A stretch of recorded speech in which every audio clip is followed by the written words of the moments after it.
राज्यपाल मुख्यमंत्री हेमंत सोरेन और सूचना एवं प्रसारण राज्य मंत्री डॉक्टर एल मुरुगन भी रहे मौजूद। केंद्रीय वित्त मंत्री निर्मला सीतारमण ने वस्तु और सेवाकर परिषद की 49वीं बैठक की अध्यक्षता की। कुछ वस्तुओं की जीएसटी दर में हुई कमी। केंद्रीय शिक्षा राज्य मंत्री अन्नपूर्णा देवी ने जमशेदपुर के एनआईटी में छात्रावास निर्माण की रखी आधारशिला। 125 करोड़ रुपए होंगे खर्च, विद्यार्थियों को होगा लाभ। और महाशिवरात्रि पर बाबा बैद्यनाथ धाम, बासुकीनाथ समेत राज्य के तमाम शिवालयों में श्रद्धालुओं का उमड़ा सैलाब। शिव बारात को लेकर भी उत्साह।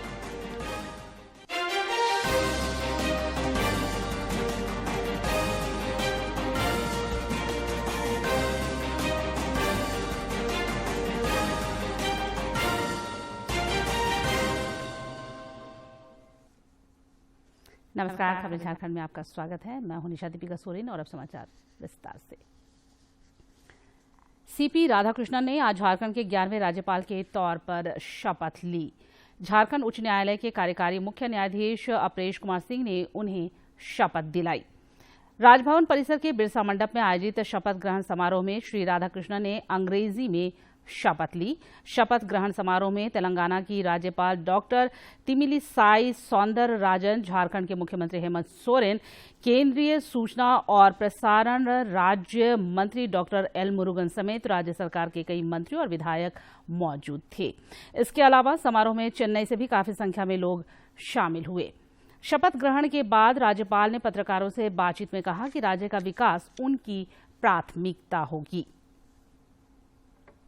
उन्होंने कहा कि आधारभूत संरचना पर भी काम होगा। श्री राधाकृष्णन ने कहा कि राज्य में सिंचाई व्यवस्था को और दुरुस्त करने की जरूरत है।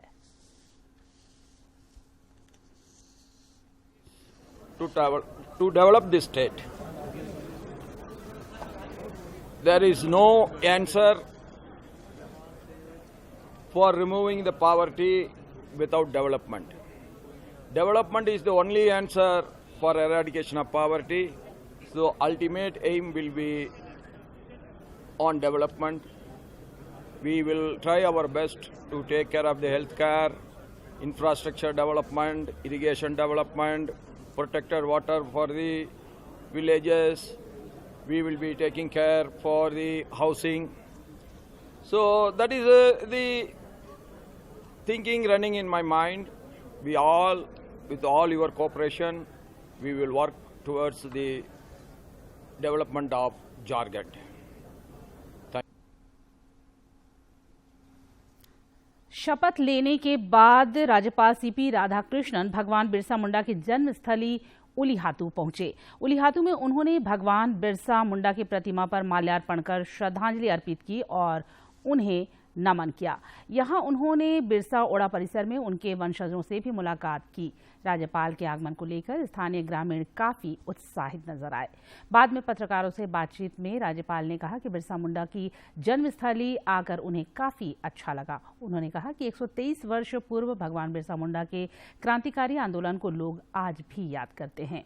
राज्यपाल के साथ केंद्रीय सूचना और प्रसारण राज्य मंत्री डॉक्टर एल मुरुगन भी मौजूद थे। Born in 1875, died in 1900. But what is the life sacrifice made by them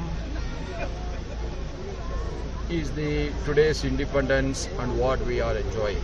Young people, what we are enjoying today, we are becoming one of the 5th largest economy of the world today.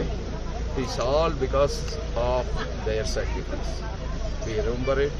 Today I took the oath and resumed the office. First signature was over. My very first function is coming and paying our respect to Birsa Munda ji. केंद्रीय सूचना और प्रसारण राज्य मंत्री doctor L Murugan आज राजभवन में आयोजित समारोह में शामिल होने के लिए सुबह रांची पहुंचे। रांची पहुंचने पर मंत्रालय से जुड़े कई इकाइयों के अधिकारियों ने केंद्रीय मंत्री का स्वागत किया। एयरपोर्ट पर डॉक्टर मुरुगन का भाजपा कार्यकर्ताओं ने भी स्वागत किया। बाद में वे राज्यपाल के शपथ ग्रहण समारोह में शामिल हुए, जहां उन्होंने राज्यपाल को बधाई दी। उन्होंने यहां मुख्यमंत्री से भी मुलाकात की और साथ ही साथ तमिलनाडु से काफी संख्या में शपथ ग्रहण समारोह में आए लोगों से भी रूबरू हुए।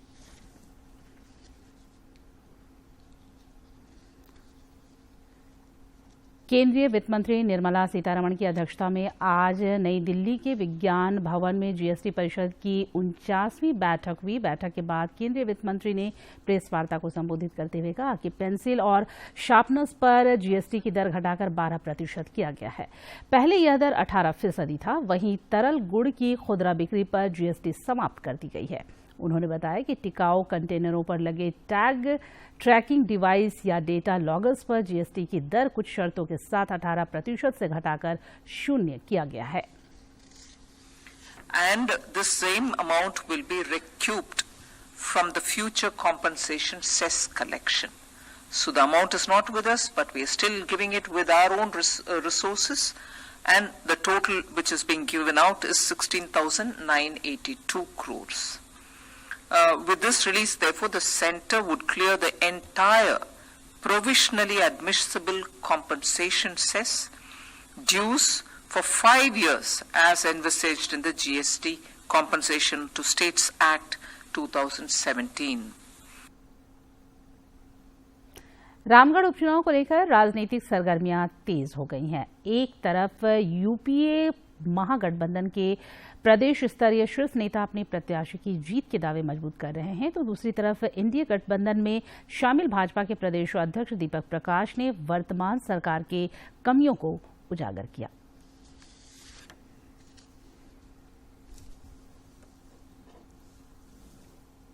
इस क्रम में भाजपा के प्रदेश अध्यक्ष दीपक प्रकाश ने राज्य सरकार पर जमकर निशाना साधा।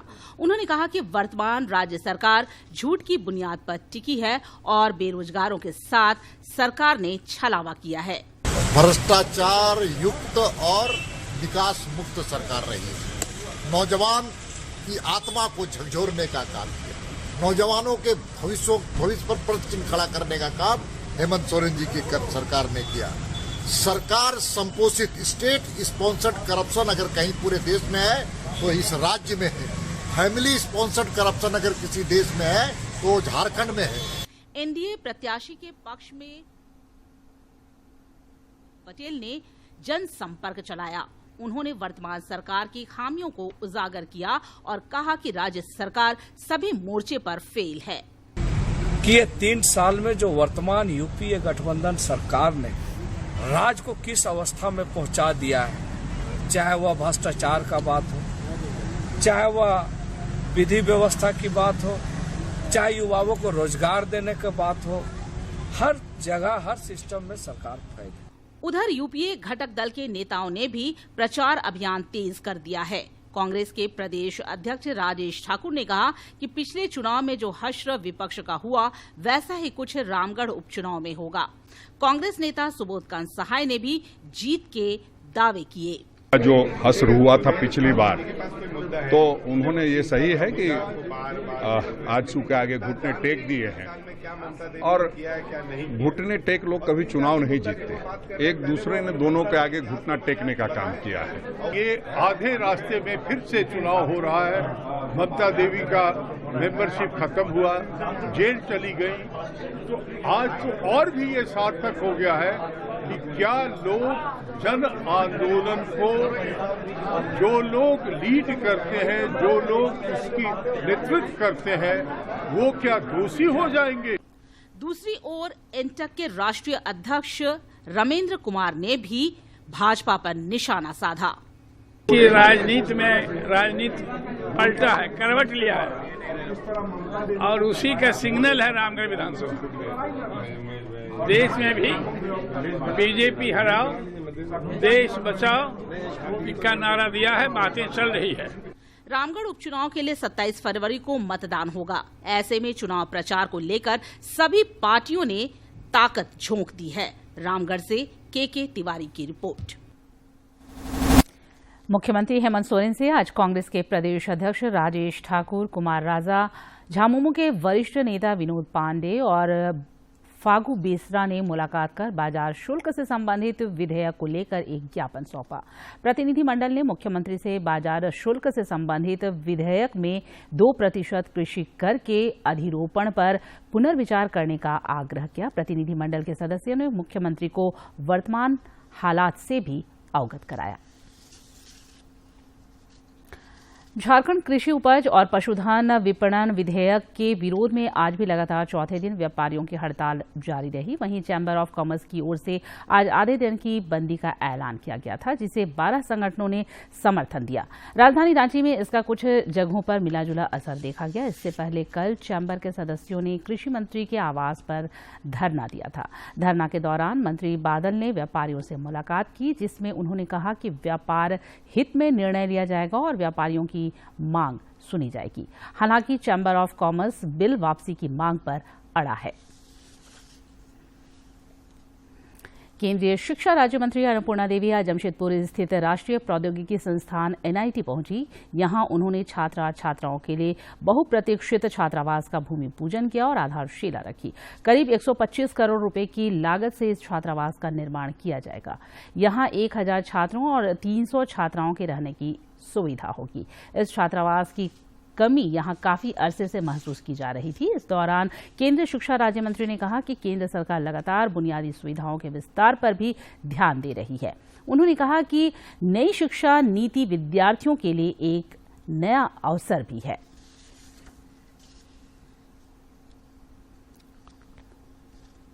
और आज अनुसंधान के क्षेत्र में माननीय प्रधानमंत्री जी काफी प्रयास कर रहे हैं और बच्चों को काफी सुविधाएं, संस्थानों को काफी सुविधाएं दे रहे हैं, प्रोत्साहित कर रहे हैं, ताकि हमारे बच्चे नित्य नए अनुसंधान कर देश को आगे बढ़ाने में अपनी अहम भूमिका निभाएं।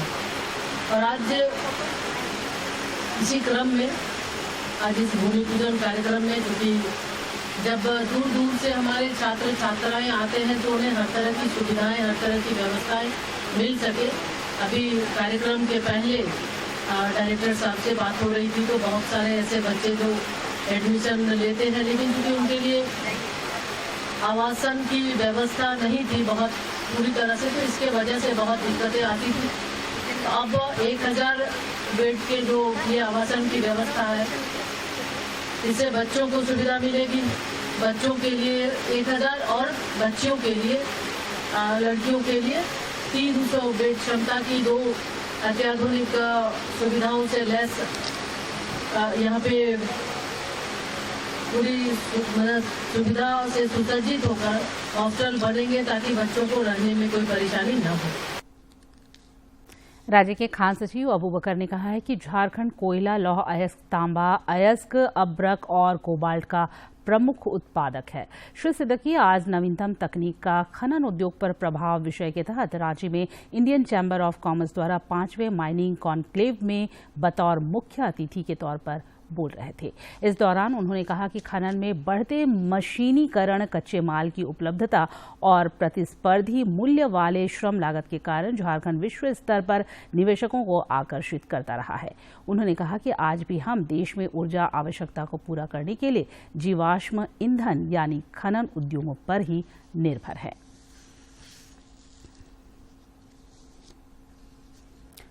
और अब कुछ खबर राज्य के विभिन्न जिलों से।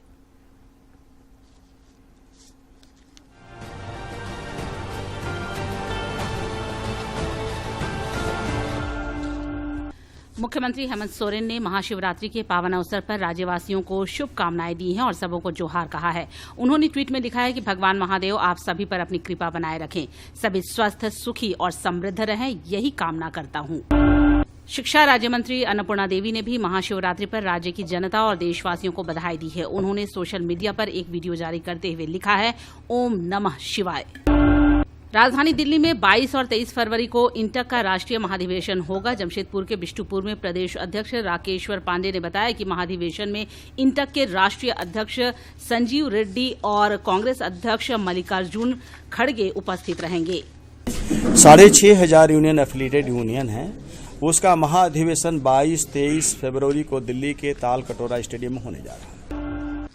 कोडरमा स्थित ध्वजाधारी धाम में आज से 2 दिवसीय महाशिवरात्रि मेला शुरू हो गया। उपायुक्त ने ध्वजाधारी धाम पहुंचकर महाशिवरात्रि मेला पहुंचकर सुरक्षा व्यवस्था का जायजा लिया। हजारीबाग जिले में भी सभी ओर महाशिवरात्रि की धूम दिखाई दे रही है। सदर विधायक मनीष जायसवाल ने लोगों को इस अवसर पर बधाई देते हुए कहा है कि यहां अद्भुत नजारा दिखाई दे रहा है। विधायक मंगल कालिंदी ने जुगसलाई विधानसभा के ताता पातर टोला में नवनिर्मित शिव मंदिर का उद्घाटन किया। इसके बाद महाशिवरात्रि पर श्रद्धालुओं ने जलाभिषेक करते हुए मंगल कामना की। चतरा में राजकीय इटखोरी महोत्सव की तैयारियां पूरी हो गई हैं। कल इसका उद्घाटन मुख्यमंत्री हेमंत सोरेन करेंगे। विशिष्ट अतिथि के रूप में मंत्री सत्यानंद भोक्ता उपस्थित रहेंगे। कार्यक्रम की अध्यक्षता सांसद सुनील कुमार सिंह करेंगे। रांची के बिरसा कृषि विश्वविद्यालय को दूसरी बार हर्बल फार्मुलेशन आविष्कार को पेटेंट हासिल करने में सफलता मिली है। वन उत्पाद तथा उपयोगिता विभाग के अध्यक्ष डॉक्टर कौशल कुमार द्वारा विकसित हर्बल फार्मुलेशन को बौद्धिक संपदा कार्यालय भारत सरकार द्वारा पेटेंट प्रमाण पत्र प्राप्त हुआ है। रांची में आयोजित राज्य स्तरीय मुख्यमंत्री सहाय योजना खेल प्रतियोगिता में खिलाड़ियों ने जमकर अपना दमखम दिखाया। फुटबॉल, हॉकी और कबड्डी जैसे खेलों में उन्होंने अपना जलवा दिखाया।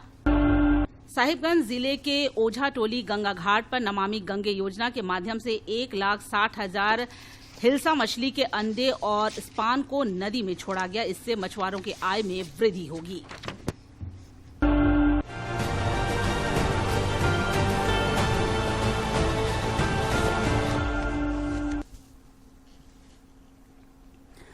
प्रधानमंत्री नरेंद्र मोदी इस महीने की 26 तारीख को मन की बात कार्यक्रम के जरिए देशवासियों के साथ अपने विचार साझा करेंगे। प्रधानमंत्री ने इस कार्यक्रम के लिए लोगों से अपने सुझाव भी देने का आग्रह किया है।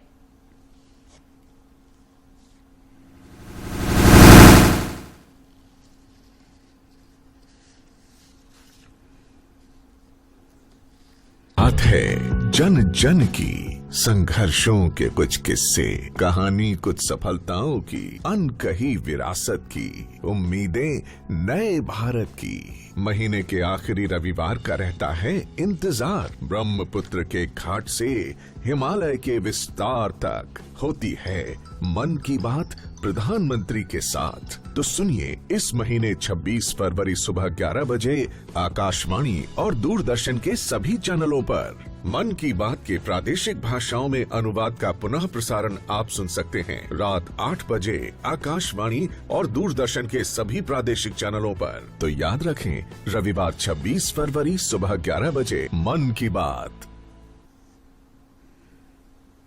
मुख्यमंत्री हेमंत सोरेन ने आज रांची के पहाड़ी मंदिर में बाबा भोलेनाथ की पूजा अर्चना की। मुख्यमंत्री ने यहां आयोजित भव्य शिव बारात को भी विदा किया। इस दौरान पत्रकारों से बातचीत में श्री सोरेन ने महाशिवरात्रि की सभी को बधाई दी और कहा कि आज का दिन झारखंड के लिए भी खास है। आज नए राज्यपाल ने शपथ लिया है। उन्होंने कहा कि जिस तरह से पहाड़ी बाबा का आशीर्वाद झारखंड को मिलता रहा है, उसी प्रकार नए राज्यपाल का भी राज्य को मार्गदर्शन मिलेगा।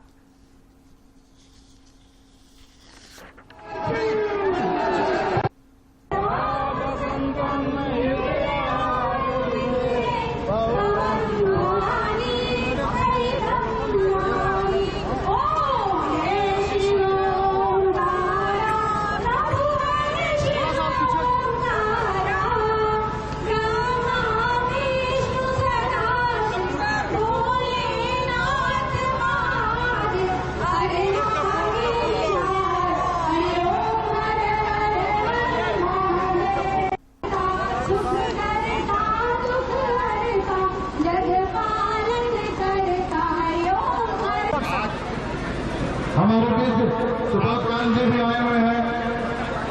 शिवरात्रि का भी दिन है, आज नए राज्यपाल का भी आगमन हुआ है, आज शपथ ग्रहण हुआ है और आशा उम्मीद करते हैं कि जिस तरीके से हमारे इस पहाड़ी बाबा का आशीर्वाद झारखंड के लोगों का है, लोगों के ऊपर है, उसी प्रकार महामहिम राज्यपाल का भी आशीर्वाद मार्गदर्शन राज्य को मिलेगा। देवघर में आज महाशिवरात्रि के अवसर पर बाबा वैद्यनाथ मंदिर में आस्था का जन सैलाब उमड़ पड़ा। सुबह से ही श्रद्धालुओं की लंबी कतार लग गई थी। जिला प्रशासन की ओर भीड़ को देखते हुए सुरक्षा के पुख्ता इंतजाम किए गए थे। महाशिवरात्रि के अवसर पर बाबा बैद्यनाथ मंदिर में आस्था का जनसैलाब उमड़ पड़ा। बोल बम और जय शिव का जयकारा लगाते श्रद्धालु हाथ में जलपात्र लिए कतार में लगकर अपनी बारी का इंतजार करते नजर आए। खासकर महिलाएं बड़ी संख्या में बाबा का जलाभिषेक करने के लिए सुबह से ही लंबी कतार में दिखी। मंदिर प्रांगण अहले सुबह से ही श्रद्धालुओं से खचाखच भरा रहा। देखिए, हम लोग जो भी है यहीं से हैं। जब पहले बार आए थे तो हमको याद है यहाँ गया एक्सप्रेस चलती थी हावड़ा से, जो यहाँ होके जाती थी, और हम नहाते थे स्टेशन पे नहाते थे, और आज बाबा की कृपा से सब कुछ है। महाशिवरात्रि के पावन अवसर पर पवित्र द्वादश ज्योतिर्लिंग के जलाभिषेक का खास धार्मिक महत्व है। देवघर बाबा धाम में शिवरात्रि के मौके पर विशेष रीति रिवाज से शिव विवाह संपन्न कराया जाता है। बाबा बैद्यनाथ यह ज्योतिर्लिंग शक्तिपीठ क्षेत्र है, और कहीं भी जहाँ भी शिव क्षेत्र है यह वार्षिक पूजा है। साल भर में एक महाशिवरात्रि महापर्व के रूप में होता है। यह नक्तब व्रत है। जितने भी श्रद्धालु हैं, शिव भक्त हैं और अन्य जितने भी सनातन धर्मावलंबी हैं, आज के दिन व्रत करते हैं, उपवास करते हैं। नक्तब व्रत दिन रात का यह व्रत होता है और सारा दिन तो पूजा करते ही है। खास करके जो है हमारे यहाँ बाबा बैद्यनाथ का यह चतुष्प्रहरीय पूजा होता है। बेलपत्र शिवरात्रि में भोलेनाथ को चढ़ाते हैं। भोलेनाथ इन्हीं से तो प्रसन्न रहते हैं। जय शिव जय शिव जय शिव जो है ये भोलेनाथ का त्रिनेत्र के बराबर समान है। ये भोलेनाथ हैं जो विश्व कल्याणार्थ हैं। विश्व का कल्याण इसी से होता है। धर्म की जय हो, अधर्म का नाश हो। सुरक्षा को लेकर बड़ी संख्या में पुलिस बल और दंडाधिकारी की तैनाती की गई थी। शिवरात्रि के मौके पर 2800 अतिरिक्त पुलिस बल और 400 से ज्यादा पुलिस पदाधिकारी और मजिस्ट्रेट की प्रतिनियुक्ति की गई। दूसरी तरफ कम समय में जल अर्पण के लिए शीघ्र दर्शनम की व्यवस्था की गई। देवघर से मनीष दुबे की रिपोर्ट। उपराजधानी दुमका के विश्व प्रसिद्ध बासुकीनाथ धाम में महाशिवरात्रि पर भक्तों की भारी भीड़ उमड़ी। देश के विभिन्न हिस्सों से आए शिव भक्तों ने बाबा का जलाभिषेक किया। देश के 12 द्वादश ज्योतिर्लिंग में से एक कामना लिंग और फौजदारी बाबा के रूप में विख्यात बासुकीनाथ में नागेश ज्योतिर्लिंग का यह दरबार भक्तों की संपूर्ण कामनाओं को पूरा करता है। ऐसे में बासुकीनाथ बाबा के दरबार में श्रद्धालु अपनी मनोकामनाओं और अपने बाबा के प्रति विश्वास को लेकर दूर दूर से नागेश नाथ के दरबार में आते हैं। शिवरात्रि के दिन श्रद्धालु से लेकर बंदा समाज तक सभी बाबा बासुकीनाथ की भक्ति में लीन हो जाते हैं। श्रद्धालुओं की काफी भीड़ हो रही है। इसका मुख्य कारण है आज महाशिवरात्रि का पर्व है, त्योहार है। जो भी भक्त श्रद्धालु अपने सच्चे हृदय मन से महाशिवरात्रि का त्योहार करते हैं, बाबा उनकी इच्छा अवश्य पूर्ण करते हैं।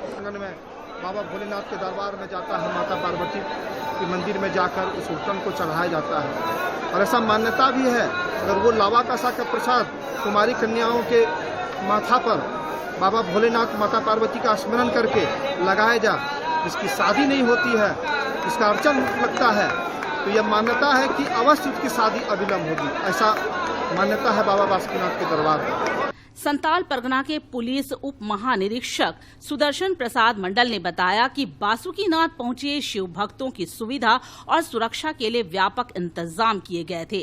जिला पुलिस बल के अतिरिक्त बाहर से भी बुलाकर पुलिस बलों को तैनात किया गया। सर, देखते हुए हमें अंदेशा था कि श्रद्धालुओं के बीच अन्य दिनों की अपेक्षा काफी आएगी। इस लिहाज से हम लोगों ने इसमें सभी जो सुरक्षा पॉइंट है, शिव बारात गुजरने वाले स्थान पर स्टैटिक वाला पेट्रोलिंग। जिले के दानीनाथ, चुटोनाथ, सिंहेश्वर नाथ सहित अन्य शिवालयों में भी सुबह से ही भक्तों की भारी भीड़ देखने को मिली। परंपरा के अनुसार विवाह और पूजन के विधान 3 दिनों से चल रहे हैं। बाबा मंदिर के त्रिशूल को विशेष पूजन के लिए उतारा गया है, जिसे आज रात पुनः मंदिर के शीर्ष पर स्थापित किया जाएगा। यह रस्म यहाँ सालों से एक बार शिवरात्रि में होता है, जिसे देखने भक्त विशेष रूप से यहाँ आते हैं। दुमका से आर के नीरद की रिपोर्ट। रामगढ़ के रजरप्पा स्थित मां छिन्नमस्तिके मंदिर परिसर में प्रदेश का सबसे ऊंचा शिवलिंग स्थापित है। 18 फीट ऊंचे इस शिवलिंग पर आज महाशिवरात्रि के दिन पहुंचे श्रद्धालुओं ने दामोदर एवं भैरवी के संगम स्थल से जल लेकर जलाभिषेक किया।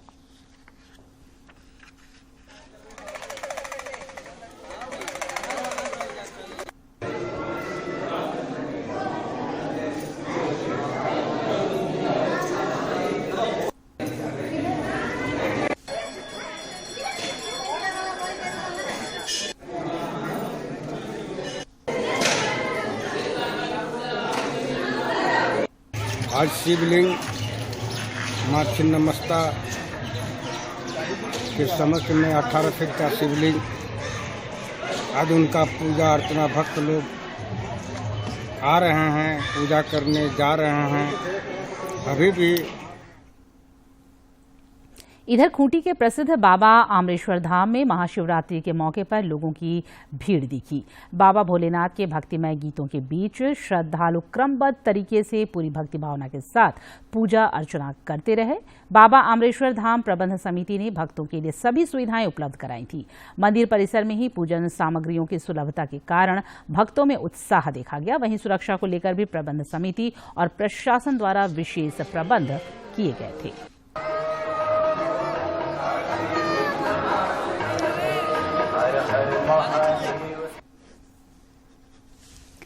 श्री केदारनाथ धाम के पट 25 अप्रैल को भक्तों के दर्शन के लिए खोल दिए जाएंगे। इससे पहले 20 अप्रैल को भगवान केदारनाथ जी की पूजा होगी और 21 अप्रैल को भगवान केदारनाथ जी की पंचमुखी डोली केदारनाथ धाम के लिए प्रस्थान करेगी।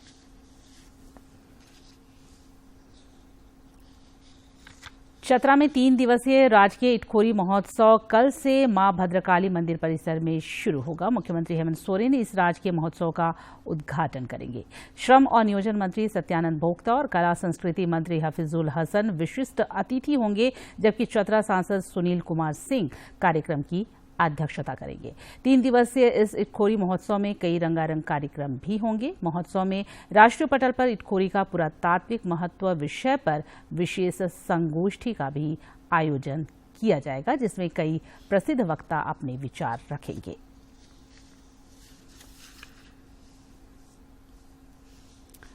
दिल्ली में खेले जा रहे बॉर्डर गावस्कर ट्रॉफी का दूसरा टेस्ट मैच रोमांचक मोड़ पर पहुंच गया है। मैच के दूसरे दिन आज ऑस्ट्रेलिया ने पहली पारी के आधार पर 1 रन की बढ़त लेने के बाद खेल खत्म होने तक अपनी दूसरी पारी में 1 विकेट पर 61 रन बना लिए हैं।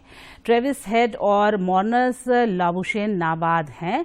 मेहमानों की कुल बढ़त 62 रन पहुंच चुकी है। इससे पहले भारतीय टीम पहली पारी में 262 रन पर ऑल आउट हो गई।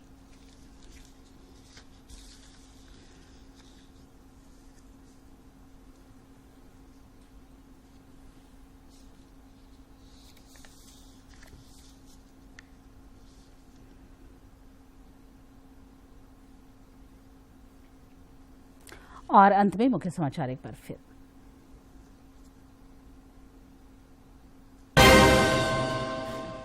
सीपी राधाकृष्णन ने झारखंड के 11वें राज्यपाल के रूप में ली शपथ। तेलंगाना की राज्यपाल मुख्यमंत्री हेमंत सोरेन और सूचना एवं प्रसारण राज्य मंत्री डॉक्टर एल मुरुगन भी रहे मौजूद।